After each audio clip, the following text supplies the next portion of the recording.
My Spanish isn't what it should be, I think. I mean, my parents are both fluent, my older sister too, but me, I'm like, más o menos. I had my parents on the phone a few months ago, and I asked them why this was.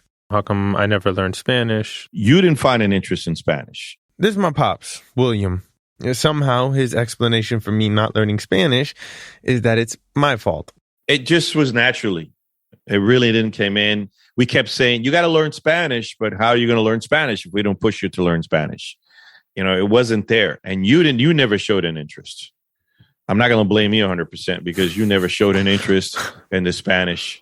I mean, I think it came up in conversation often, but your dad and I were not committed.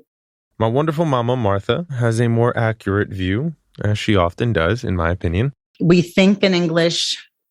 To your dad and I believe that English is our first language because it's all we think in. It's all, it's how we function every day. Mamita was the biggest influence. Mamita is my mom's mom. She didn't speak any English. Neither of my grandmothers did. They used to babysit me and my sister Lauren, and because Lauren was older, she got a lot more practice. She spent more time with her grandmother. So she spent both grandmothers. She spent more time. And your mother's mother really pushed the Spanish on her a lot. And she had no choice because if she wanted to communicate and she wanted something to eat or she wanted something more than just food or candy, she had to learn how to pick it up.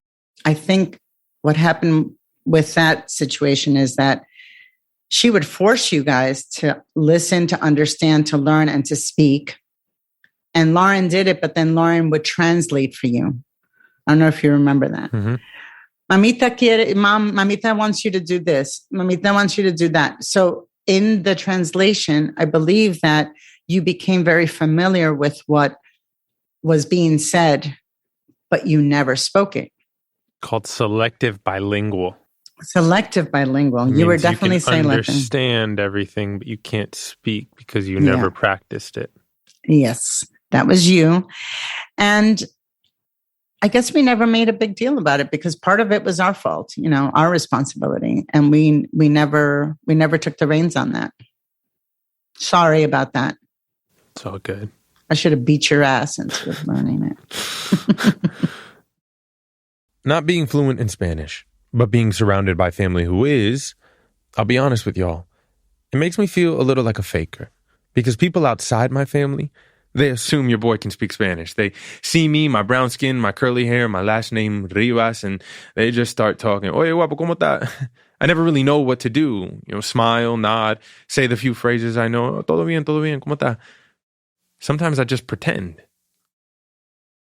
But doing that comes with a whole lot of shame, or pena in Spanish. So I decided not too long ago that I would conquer this shame by learning more Spanish. While looking around for classes, I found one called Spanish Sin Pena, Spanish without shame. Bueno, entonces voy a continuar. I think it's always important. It's a Zoom-based program that goes way beyond Juan and Maria fui a biblioteca. They teach Spanish through relatable conversations about stuff like cooking, family, books, and travel. The stuff that you actually want to talk about.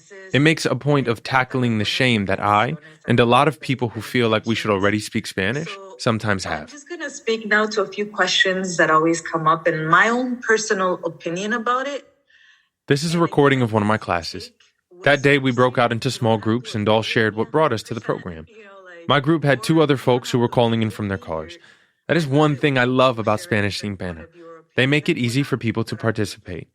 No shame. I just want to learn Spanish to get closer to something that feels far away, that I feel like I should be close to. I want to be close to more than I feel like it. My family is Salvadoran, and my dad immigrated from El Salvador, but I didn't grow up speaking Spanish at home, same thing, and there was always that distance. I grew up in the Bronx and Washington Heights, so I've always been within community with other Latina folks, specifically from the Caribbean. And and now that I'm older too, I just want to be able to communicate with people in Spanish. I've always been in community with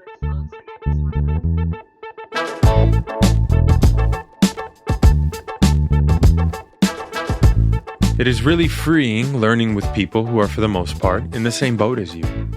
Today, I'm sitting down with the founder of Spanish Sin Pena. My name is Wendy Ramirez, and I do a million things. But the one that keeps me really busy right now is developing the programs for Spanish Sin Pena. And her co-founder, Jackie Rodriguez. Hi, I'm Jackie. I'm the creative director and co-founder of Spanish Sin Pena. When I first came up with the idea for this podcast, I knew I wanted to put amazing, innovative brown people on blast. Wendy and Jackie were two people I had to feature just because of how dope their program is. After the break, we're going to get into how and why Wendy and Jackie started Spanish Sin Pena and why your boy needed to join the program. Mi nombre es Christopher Rivas y esto es Brown Enough.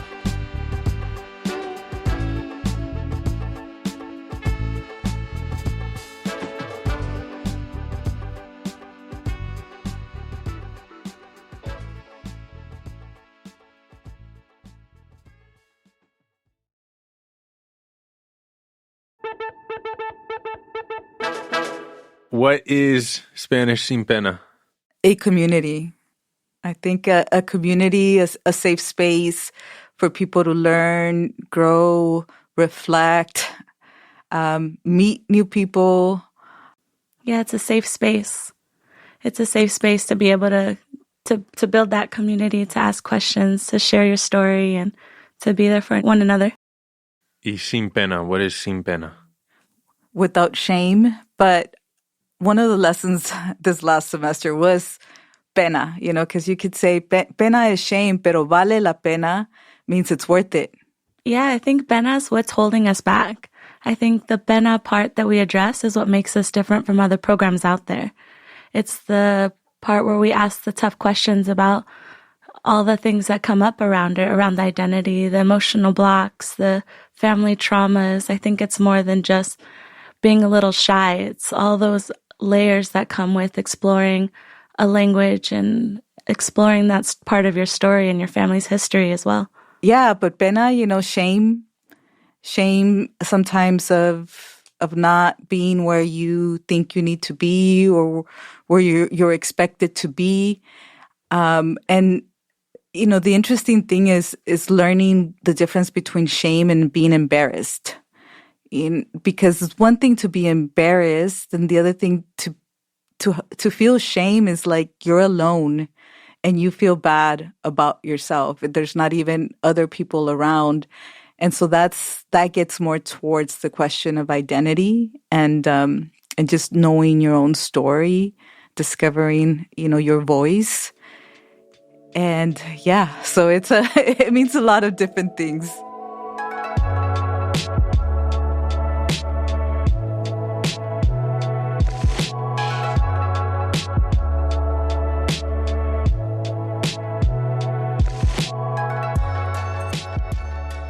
What was your relationship with speaking Spanish as a child? Did you have it in your households? Were you? Yeah, I grew up speaking Spanish. It was my first language. But even then, I grew up in Los Angeles, crossing the border when I was little to Tijuana. My mom would go buy our shoes, our medicine in Tijuana because it was cheaper. But I lost that ability to communicate in Spanish by the time I got into high school because my mom would speak to me in Spanish and I'd respond in English because it just wasn't cool and you're trying to fit in and yeah, it wasn't cool to speak Spanish. And so I realized when I was in high school that I couldn't complete a sentence in Spanish. And I got stuck. And it was very frustrating. Yeah, and for me, so both my parents were from Mexico, and they had me really young. They had me when they were 18 years old. So I feel like they assimilated they were just trying to survive. They were both working. My mom was trying to finish school. So teaching me Spanish just wasn't a priority for them at the time. So my tias helped babysit me a lot since my mom was finishing school and my dad was working. And so I grew up on novelas and Selena and music. And so it was always just like conversational Spanish and I can get by, but it was never at that professional level. But I never felt embarrassed about it, which is something that we found has been different with some of the students that we work with, because there's that, there's the shame around it. And my family, I feel like I was more encouraged to at least continue trying and attempting, because it was always able to be that advocate or be a resource for them.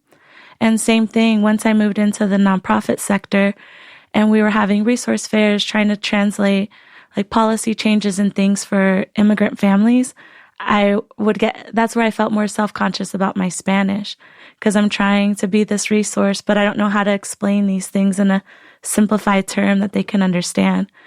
But I think explaining to folks and telling them that I was trying to learn, I'm trying to reclaim it, and then like you'd feel the judgment just kind of go down a bit, and they'd understand that I'm there and I'm trying to help them. And so they'd be so accepting and just really encourage me to keep trying and be like, Mija, I wish my English was as good as your Spanish. And so that always kept me wanting to keep trying and keep going. And even now we get to do little pop-ups and things like that with the señoras. Shout out to the comadres. I love the word reclaim. Mm. Do you think all Latinx bodies, brown people need to reclaim something? Or is it okay if you don't reclaim? For some people it's reclaiming. I've had people tell me, I never learned it. How can I reclaim something that I never learned or never had? And then I have other people that say, Spanish is really the language of the colonizers of Spain, and so that's not really going back to our roots. And the reason why I think I say reclaim is everyone has their own personal story, like with the language, but what is a common thread is kind of our experiences and the way that Spanish has been treated in this country, in the U.S., and really been tried to erase it, and so reclaiming is that it's a collective reclaiming as well as an individual for some people.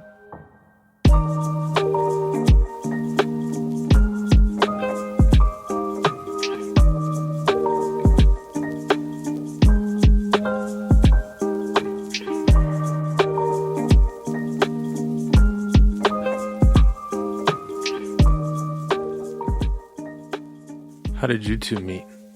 So we met in DC and we got to grow our relationship, but then we both moved back to California within like a year of each other.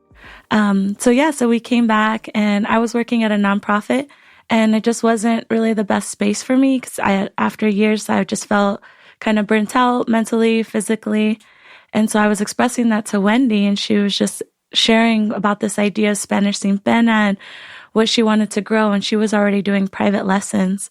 So I was like, okay, I'm going to quit my job, and I quit, and I took a week off, and we linked back up, and we started growing from there. Went from a few one-on-one sessions to now having 200 students.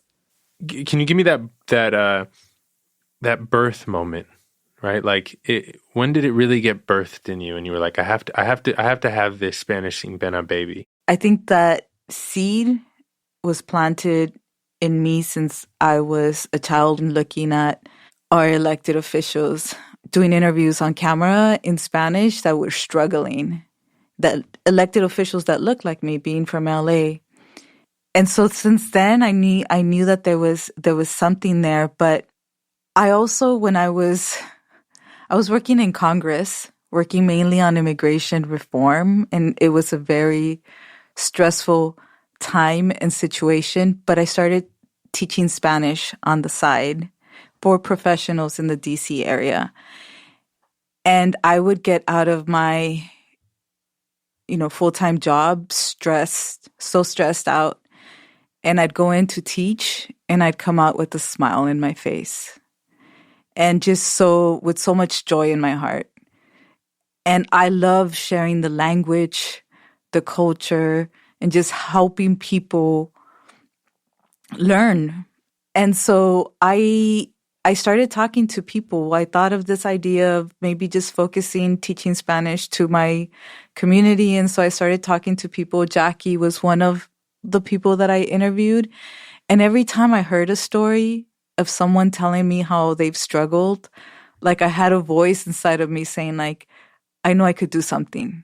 And I started just feeling a lot of pressure, like because I'm like, I know that I could do something. I know that I could create something that can help people. Like I want to bring the solution.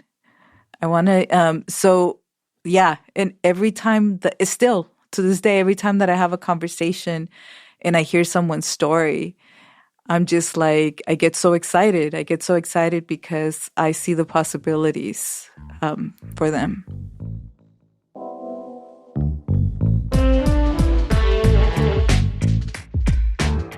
The possibilities for a program like this are endless. Being able to communicate in a different language, especially if it's your family's native language, just opens up a new world. A world that maybe you were scared of, but with a little more confidence and a little less pena, you might be able to walk into that world with your head held high. We're going to take a quick break, but when we get back, the ladies and I talk about the diverse group of people who find their way to Spanish Sin Pena and some of their success stories. You know, from the students that might be a little more consistent than me. Wendy, Jackie, I promise I will be in class this week. I promise. Stick around.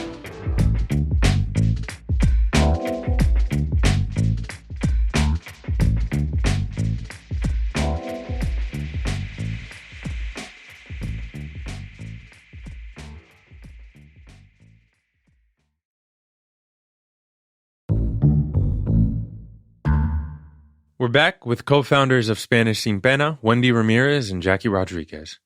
Can you get into the nitty-gritty a little? What's a course? How long is it? How many classes a week? How long is a class? Why did you decide that? We're always looking at flexibility. How can we keep it flexible for working professionals? We recommend that you do 3 hours to 4 a week of instruction, not independent, work on your own. But we know that reality changes. So for people that do have the time, we want to give them as much practice speaking, up to twice a week, at least to just speak, and then participate in a lot of the other bonus sessions that we offer as their interest, as they see issues and topics that they're interested in. I think we really try to meet folks where they're at. So of course, practicing speaking, but if they're readers, join the book club. If you like to cook, join one of our bonus sessions where you're doing a cooking class or a workshop, maybe podcasting 101. Mm-hmm. So just trying to find folks' interest points and making it a fun way, something fun to learn. How many non-Latinx students do you get, if any?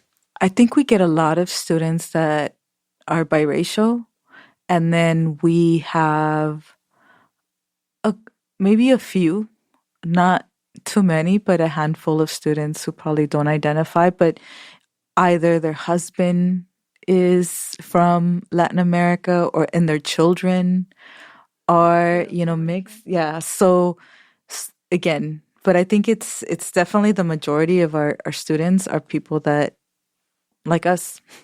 I know that you have a more advanced courses and beginner. What percentage of your students are like beginner? Beginner, probably. Well, there's 2 levels of beginners, but maybe that chunk would probably be about 20 to 30%. And I think one of the things we talk about a lot when it comes to evaluating someone by their level is they're folks who know how to speak it really well, but it's the confidence. So it's also if they have the confidence to actually speak it. And so some of them might start in level A, but they're really Bs. And so doing the program kind of brings that out a little bit more. Have you heard of the term selective bilingual? That's a term that I heard before I started taking your course. That means you can understand it, but you can't speak it. Which is how I have always felt about myself. because my grandmothers don't speak English, so they would talk to me in Spanish, but I would always respond in English. And I never understood. I was like, it's in there, right? It's in there somewhere. What is your relationship to your students who come in with that? I think that's the majority of them. So that's why our big focus is speaking more than anything else. And we try to give as many opportunities for folks to practice speaking. And me, myself, I'm learning another language and I'm noticing and paying attention to how I learn. And I tried for many years to learn Portuguese, and I couldn't until the pandemic. I even worked in Sao Paulo for a little bit, and I wouldn't communicate. But during the pandemic, I started to talk to people on Zoom, and it's speaking. The key really is to just, because again, even for those folks, especially like you've heard it your whole life, it'll come to you. You'll remember. Who are your facilitators and how do you find them? We're always trying new things. We're always getting feedback, hearing from our students, and building community. We are structuring it in a way where we feel there's a lot of value in you talking to people that were in your shoes, that have felt your emotions. So a lot of our facilitators are students that have gone through the program, that have been with us for a long time and actually know what it's like to be in somebody's shoes. And so, yeah, that's a big part of who our facilitators are. Also, I always look at people. I want to bring diversity. I want you to hear a Dominican accent. I want you to hear a Puerto Rican accent, a Colombian accent, a Mexican accent. So I'm always looking for diversity and for people that have that experience of knowing what that pena feels like. And interestingly enough, like one of the things that I always ask, and when I vet people or when I'm vetting people as we grow, is how do you feel about Spanglish? Because that says a lot about a teacher, instructor that's teaching Spanish. And that's one of the ways that I, vet people. And that's what answer do you want when you ask that? A lot of, well, my answer.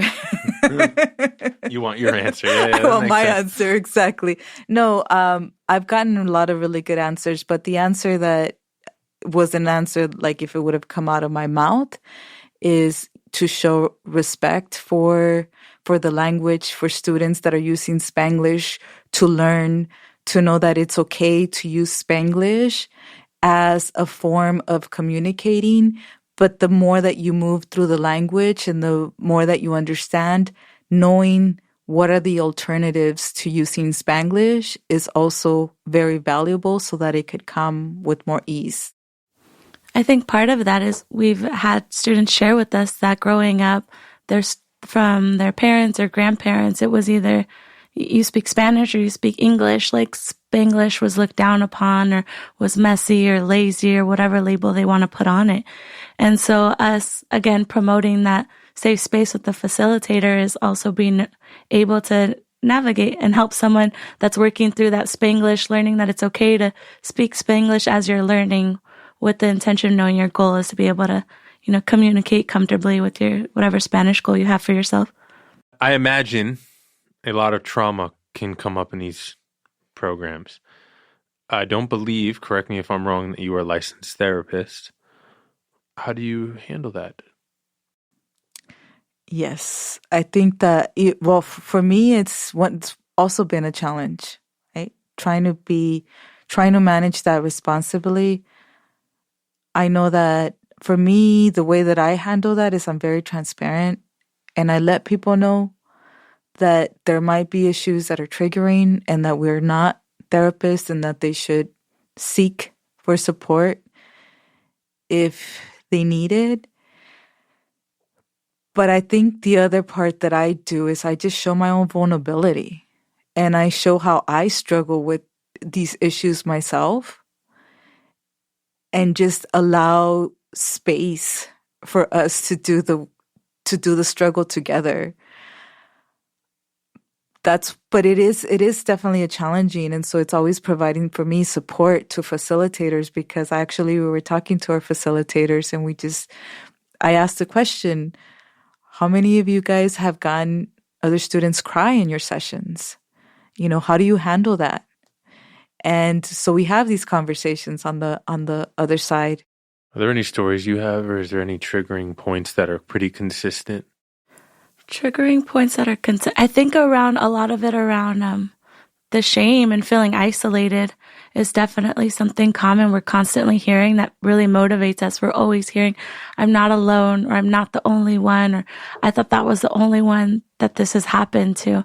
And so I feel like that isolating, that questioning your Latinidad, not feeling like enough because of a language is definitely probably one of the biggest factors that a lot of people commonly share.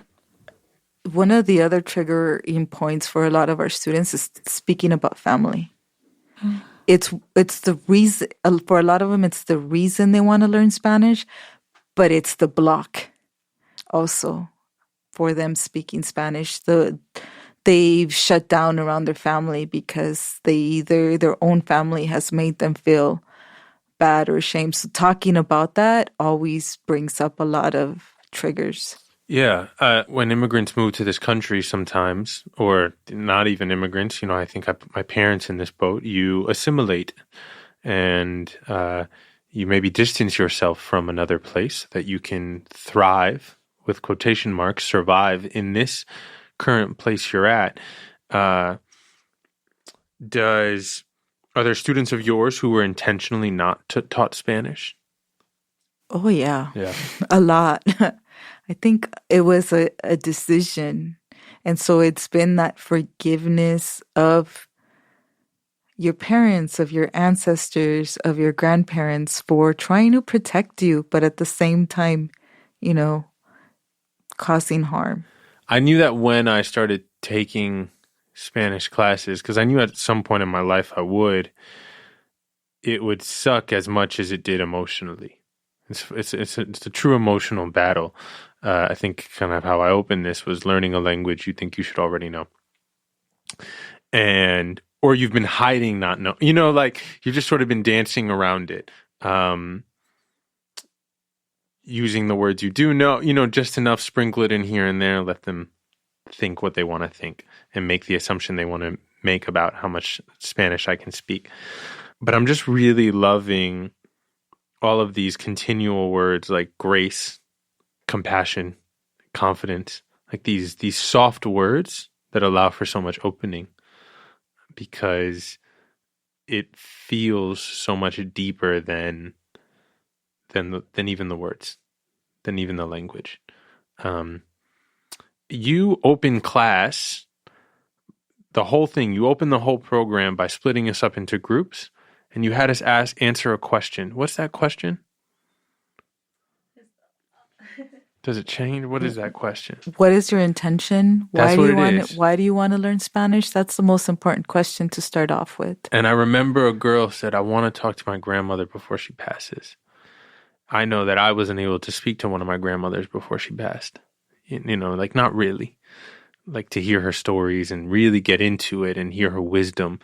I think that's a beautiful part for me, is I want to get wisdom. And you can only really get wisdom from an elder, from other people, if you can really go to places with them in language. I think that's what we do with storytelling. It's a gift we give each other, and language gives us that gift. What are some intentions you've heard that you were like, yeah, amen? That's a shared one. Speaking to your grandparents, to your grandmother, and we've seen people do that. The beautiful thing we've had one student who, her grandmother was very elderly and sick, and took her a long time to learn to speak in order to have a conversation with her. But when she started having that conversation with her grandmother had forgotten that she couldn't speak Spanish before, and it just felt so natural. They went into the conversation, and she was just sharing things like if it was if it always had been that way. And that is, seeing that connection. And when people share those stories, I get chillona. Oh, wait. And that was just so beautiful because that just happened. And she came back from that trip and was like, this is why I joined the program. And I finally got to do the thing I've been preparing for. And it's just so overwhelming. And we're so proud of being able to see people meet their goals and make these connections, whether it's connecting with elders, teaching your kids, doing a parent-teacher conference, or, we have immigration advocates, mental health workers, people doing amazing work and really making big impacts in our community. One of our first students, a teacher, wanted to communicate with the parents of her students working in a community. And again, having grown up hearing Spanish, but not speaking it, she could understand a lot, but not communicate directly with the parents. And so I know that I got her excited about learning. She'd walk around her school and try to practice with other teachers, with the principal. And she shared that it was back to school night and her students' parents came and she was able to communicate with them in Spanish. But that wasn't the remarkable thing for me. The thing that really stuck out is what she said is that she shared with the parents, like, I'm learning Spanish. I want, I want you guys to continue to speak Spanish to your children and not let them forget it. And the response that she got from the parents was one of surprise and astonishment because they had never felt like their language was valuable. And so here they are seeing their children's teacher learn a language and tell them that there is value in it and that they need to keep passing that down to their children in a society that tells them your kids need to speak in English in order to succeed, in order to, make anything of themselves in this country. It was beautiful to have her lead that example and for parents to hear that. Do you have a vision for how big Spanish Sin Pena can get? Well, I mean, we're going to go to Puerto Rico. We've planned we've done international trips before, and obviously with the pandemic, we had to slow down, but we're going to take over. I feel like there is a large audience that we all face these same issues and all these things come up, and we just don't know this space is here. So just getting the word out and letting folks know that we're here. Once they find out, it's going to just keep growing. I think a lot about what our legacy will be in terms of how for me, it's, change the narrative, give the tools for people to learn, empower themselves, speak, get that confidence, but also just be part of changing the narrative, being part of having people recognize other people's stories, valid stories, and not judging, not judging people. That's part of how I see the legacy and feeling, again, that passing that on to the next generations. Hoping that the next generations, maybe there is a Spanish Sin Pena in a different version or it's called something different, but just how to support really the next generations. I think that gets me excited. I get interested, especially on working with youth when they're in a critical time in their lives and preventing a lot of that pena to build up. But yeah, that's the growth that I see. What do you need to get there? If you were to ask, put it out, what do you need? I think we have what we need. Hey. Honestly, I think it's letting the process develop, like letting it grow, letting it bloom. Like we're tending to it, we're watering it, we're talking to it, and it's blooming and it's growing, and it's just kind of enjoying seeing the beauty of it as it blossoms. that is the way that I see it. You know, when I get excited about working with young people, I'm going to be learning in the process directly with them. I do this work because I learned so much myself. And I look forward to that being part of that process for me to discover and figure out how to work with people and how to provide them what really can have an impact in their lives. I'm really grateful y'all came. I wanted this to happen as soon as day one, as soon as you asked what the intention was. Thank you for the invitation. It's been, we enjoy having these conversations and I always learn. So also awesome to hear from you, Chris, like this directly. So that's pretty cool. Thank you. Yeah. We have so many students, and so it's hard to get these one-on-one opportunities. So it is really nice to be able to hear your experience and your story and why you joined our program. So thank you for sharing and for having us, and also for kicking off the beginning of something new for your new project.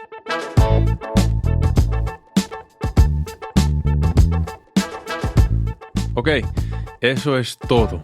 Gracias para escuchar este episodio de Brown Enough.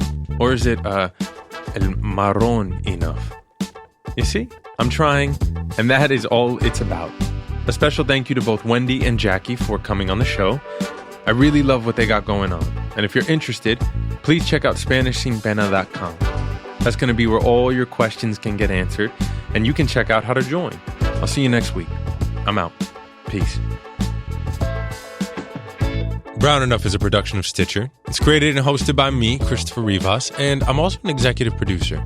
Our team includes producers Manolo Morales, senior producer Abigail Keel, technical director Casey Holford, production assistant Gabriella Gladney, and executive producer Camille Stanley. Original music by Casey Holford. Special thanks to Brendan Burns and Abby Aguilar. Workhouse Media is a contributing producer to this podcast.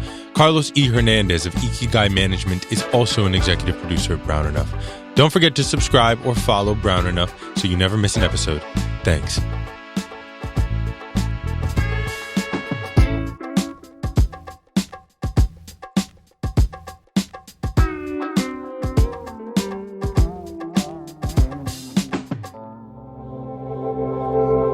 Witness Docs from Stitcher.